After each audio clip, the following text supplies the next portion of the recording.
Indore BRTS को Bhopal BRTS की तरह हटाया जाएगा। आपको बता दें, बीआरटीएस के हटने से यातायात में सुविधा मिलेगी। मुख्यमंत्री डॉक्टर मोहन यादव ने कहा है कि सब लोगों की परेशानी को ध्यान में रखते हुए निर्णय लिया है। उम्मीद है कि इसके सकारात्मक परिणाम सामने आएंगे। भोपाल में जैसे बीआरटीएस हटा है और बीआरटीएस के हटने के कारण से वहाँ लोगों को यातायात में बड़े पैमाने पर सुविधा मिली। यहाँ इंदौर की दृष्टि से भी शिकायतें प्राप्त हो रही लगातार। सब जनप्रतिनिधियों ने पिछली 2 मीटिंग में भी बोला था, जब मैं विकास को लेकर के बैठा था, तो कोर्ट के सामने सरकार का हमारा जो एक तरह से पक्ष बन रहा है सबका मिल करके, कि जो भी तरीका लगाना पड़ेगा वो तरीका लगा करके हम यहाँ के बीआरटीएस को हटाएंगे इंदौर के। और इसमें माननीय न्यायालय के सामने भी ये पक्ष रखेंगे। और हमारे अधिकतर चौराहों पर जो यातायात की समस्या आ रही है, तो वहाँ ब्रिज बना करके इसके समाधान खोजेंगे। जब ब्रिज बनाएंगे तब भी बीआरटीएस को तो हटाना ही पड़ेगा।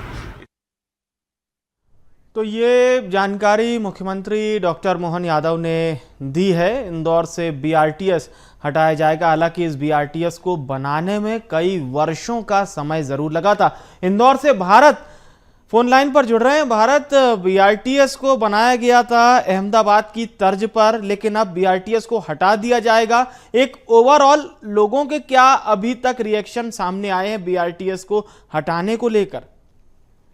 विवेक, देखिए, इंदौर बीआरटीएस को लेकर के कई बार सवाल खड़े हुए हैं। कई बार बीआरटीएस हटाने को लेकर के या फिर बीआरटीएस में कुछ नया आकर इस बीआरटीएस में यातायात को सुगम बनाने के प्रयास किए गए थे। लेकिन जिस तरह का फीडबैक मुख्यमंत्री डॉक्टर मोहन यादव खुद कह चुके हैं कि जब भी वो कैबिनेट की बैठक ली गई है, जनप्रतिनिधियों ने आवाज रखी है, जनता से भी उन्हें कई शिकायतें बीआरटीएस को मिलेगी। और वाकई क्योंकि 11 किलोमीटर का पूरा बीआरटीएस इंदौर का जो बना हुआ है, देवास नाके से लेकर चौइथराम चौराहे तक, इस बीआरटीएस की अगर बात की जाए तो अब क्योंकि फ्यूचर प्लानिंग को लेकर के 2050 की अगर बात करें तो इन सालों को लेकर के अब इंदौर जो है लगातार विकास की गति पर बढ़ रहा है। और ऐसे में अब क्योंकि अत्याधुनिक कई हमें और ब्रिजों की आवश्यकता पड़ेगी, और ऐसे में हम देख भी रहे हैं कि कई ब्रिज जो है वो स्वीकृत भी हो चुके हैं। भौरकुआ का ब्रिज लगभग बनकर तैयार है।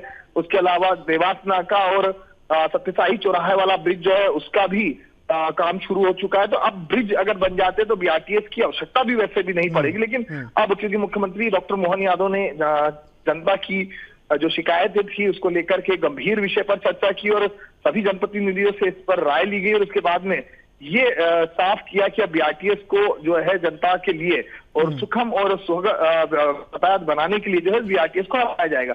तो ये एक आज क्योंकि पत्रकार में से उन्होंने चर्चा करी, एयरपोर्ट वो पहुंचे थे, आज एक दीक्षांत समारोह में भी शामिल होता, लेकिन उससे पहले महत्वपूर्ण ये बात रखी गई और ये साफ कहा गया है कि जो बीआरटीएस जो जनता इसको लेकर के परेशान है और लगातार जनप्रतिनिधि और जनता जो है वो बीआरटीएस को लेकर के सीएम तक शिकायत कर चुकी, तो अभी बीआरटीएस को हटने का काम जो है वो किया जाएगा। लेकिन करोड़ों रुपए की लागत से इस बीआरटीएस को बनाया गया था। अब बीआरटीएस को आखिरकार जो है पूरी तरह से खत्म किया जाएगा और सुगम यातायात इंदौर में बन सके। और आने वाले समय में बीआरटीएस के अलग अलग जो प्रमुख चौराहे है वहां पर और ब्रिज जो है वो भी यहाँ पर बनाए जाएंगे। तो लगातार जो है इंदौर विकास की गति की तरफ बढ़ रहा है। और मुख्यमंत्री डॉक्टर मोहन यादव भी इंदौर में चाहते हैं, क्योंकि प्रभारी मंत्री भी है, और ये जिम्मेदारियां हैं कि जो सुगम यातायात लोगों को मिलता है। कई हम दुर्घटनाएं बीआरटीएस में देख चुके हैं, कई बार रेलिंग से टकराने या रेलिंग से के कारण जो है कई बार सड़क हादसे होते थे, और ऐसी कई शिकायतें मिली। कई लोगों को अपनी जान भी इस बीआरटीएस में दे चुके हैं इन रेलिंगों से टकरा के। तो ये साफ है कि बीआरटीएस में जिस तरह का घटनाक्रम या हादसाएं लगातार बढ़ रहे थे, जनता की जो शिकायतें थी वो सीएम तक पहुंची थी। और इस पूरे मामले को लेकर के अब सीएम ने साफ कर दिया है कि इंदौर का बीआरटीएस भी भोपाल की तरह हटाया जाएगा। हालांकि जयपुर की अगर बात की जाए तो गुजरात की तर्ज पर इसे बनाया गया था, लेकिन अब इस बीआरटीएस को जिस तरह से भोपाल प्रैक्टिकल